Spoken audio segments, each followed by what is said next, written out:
গুপ্তাঙ্গের লোম 40 দিন না কাটলে তার ইবাদত কবুল হবে কি? পিরিয়ডের পর অর্থাৎ শরীর খারাপ থেকে ভালো হওয়ার পর স্বামীর সহবাস কবে থেকে করতে হয়? নামাজরত অবস্থায় যদি মেয়েদের সাদা স্রাব বের হয় তখন কি ওযু ভেঙে যায়?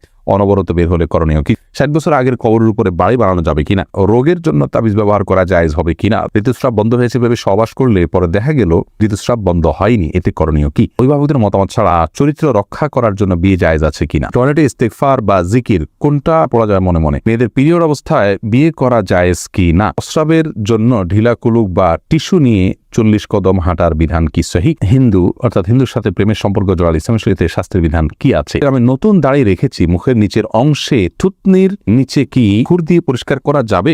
রায়হানা আক্তার আপনি জানতে চেয়েছেন পিরিয়ডের পর অর্থাৎ শরীর খারাপ থেকে ভালো হওয়ার পর স্বামী সহবাস কবে থেকে করতে হয়? অর্থাৎ ফরজ গোসলের পর নামাজ শুরু করার পরে কি এটা করতে হবে? না, নামাজ শুরু করার পর করতে হবে এমন কোনো কথা নেই। গোসল হয়ে গেছে, ফরজ গোসল হয়ে গেছে, তাহলে আপনি পবিত্র হয়ে গেছেন, এখন স্বামী সহবাস আপনি করতে পারবেন। মাসুমা শারমিন জানতে চেয়েছেন টয়লেটে ইস্তেগফার বা জিকির কোনটা পড়া যায় মনে মনে?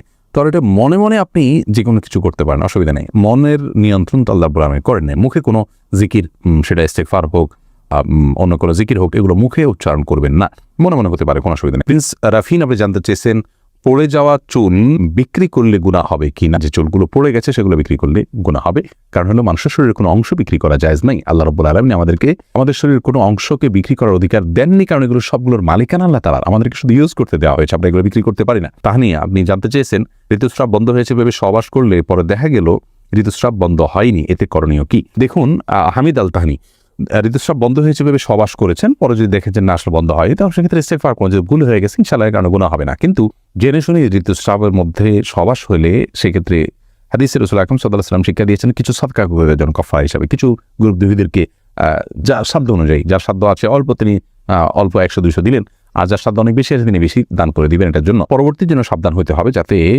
নিজের ভুলের কারণে কোনো গুনাহে আমরা লিপ্ত না হয়ে যাই বা আমাদের দ্বারা ভুল কিছু না হয়। লাতিফা লাইজু আপনি জানতে চেয়েছেন মেয়েদের পিরিয়ড অবস্থায় বিয়ে করা জায়েজ কি না? বিয়ে হতে পারে, বিয়ে হতে কোনো অসুবিধা নেই পিরিয়ড অবস্থায়, কিন্তু স্বামী সহবাস করা জায়েজ হবে না। বিয়ের আগে অনুষ্ঠানটা হলো ওই সময় কোনো অসুবিধা নেই, কিন্তু সুস্থ হওয়া পর্যন্ত সহবাস করা যাবে না। রুবেল মাহমুদ আপনি জানতে চেয়েছেন আমি নতুন দাড়ি রেখেছি, মুখের নিচের অংশে থুতনির নিচে কি খুর দিয়ে পরিষ্কার করা যাবে?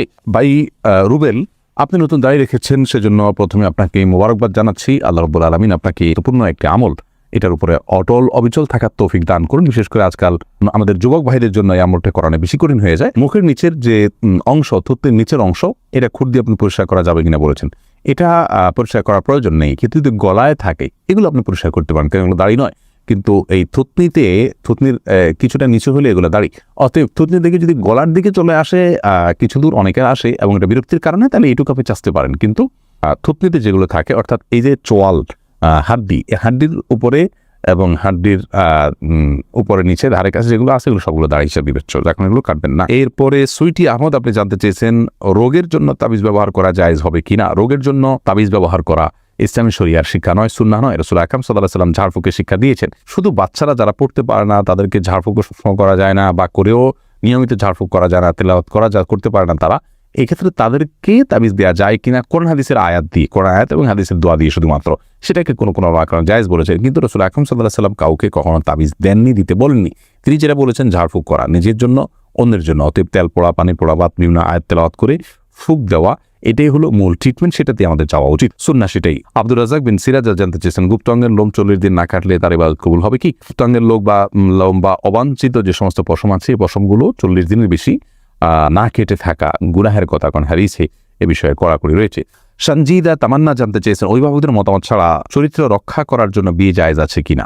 অনেক গুরুত্বপূর্ণ প্রশ্ন, এবং এই প্রশ্নটা অনেকেই করে থাকেন। দেখুন, মেয়েদের বিয়া অভিভাবকের অনুমতি ছাড়া এটা জায়েজ আছে কিনা এ বিষয় নিয়ে বিস্তর মত পার্থক্য আছে।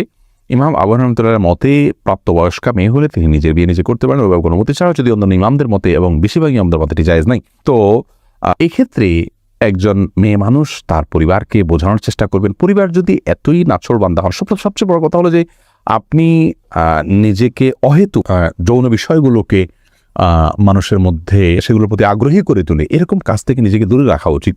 আজকাল দেখা যায় যে ছেলে মেয়েরা একে অন্যকে একান্তে কথা বলে চ্যাট করে এরপরে নিজেদের আর ঠিক রাখতে পারে না, তখন বলে আমাদের এখন বিয়ে করবো কিনা। আপনি ওই পথে যেই তো আপনি নিজের ধ্বংস ডেকে এনেছেন, যার কারণে আপনি যদি ইসলামের শরিয়া অনুযায়ী চলে থাকেন তাহলে সেক্ষেত্রে এই প্রশ্ন আপনার আসবেই না যে এটা ছাড়া চরিত্র রক্ষা করা যাচ্ছে না। কেন চরিত্র রক্ষা করা যাবে না? আপনি পুরুষ থেকে নিরাপদ দূরত্বে থাকবেন, তার সাথে কোন পুরুষদের সাথে কোনো প্রয়োজন ছাড়া আপনি যোগাযোগ রাখবেন না, এবং পর্দার যে বিধিবিধানগুলো আছে আপনার সব মানে কণ্ঠের হেফাজত, আপনার সৌন্দর্যের হেফাজত, তাদের সাথে পুরুষদের সাথে মেলামেশার বিষয়ে যে শর্তগুলো আছে সেই সবগুলো যদি মেনে চলেন তাহলে তো আপনার এই প্রশ্ন আসারই কথা নয়। এটা হলো প্রথম কথা। দ্বিতীয় কথা হলো যে যদি কোনো কারণে আপনি ইসলামের বিধিবিধানগুলো লঙ্ঘন করার কারণে এখন আপনি আসলে বিপদে পড়ে গেছেন, তাহলে সেক্ষেত্রে আপনি এখন নিজেকে দূরে সরে আনার চেষ্টা করবেন। এটা দ্বিতীয় বিষয়।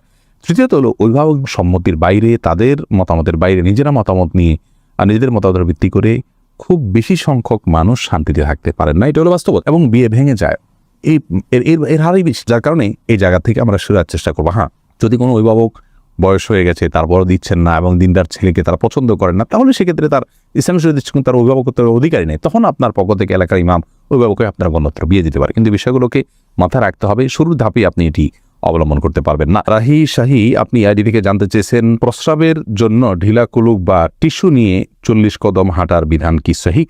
না, 40 কদম পেশাবের পরে ঢিলা কুলুক ধরে আপনার হাঁটতে হবে, এরকম কোনো কথা কোরআন হাদিসে কোথাও বলা হয়নি। এবং এই বিষয়টি মানুষের সামনে যখন হাঁটাহাঁটি করা হয় যে দৃষ্টিকটু। অতএব কারোর যদি পেশাবের ধারা বন্ধ হতে একটু সময় লাগে তাহলে তিনি টয়লেটে ওয়াশরুমে অপেক্ষা করবেন এবং সেখানে তার যদি উদ্বস করা লাগে করবেন, কিন্তু মানুষের সামনে নিজের আপনার লজ্জাস্থানে হাত দিয়ে হাঁটাহাঁটি করা দৃষ্টিকটু, এতে কোনো সন্দেহ নেই এবং এরকম কথা করা দিয়েছে কোথাও বলা হয়নি। রুম্পা আপনি জানতে চেয়েছেন, নামাজরত অবস্থায় যদি মেয়েদের সাদা স্রাব বের হয় তখন কি ওযু ভেঙে যায়?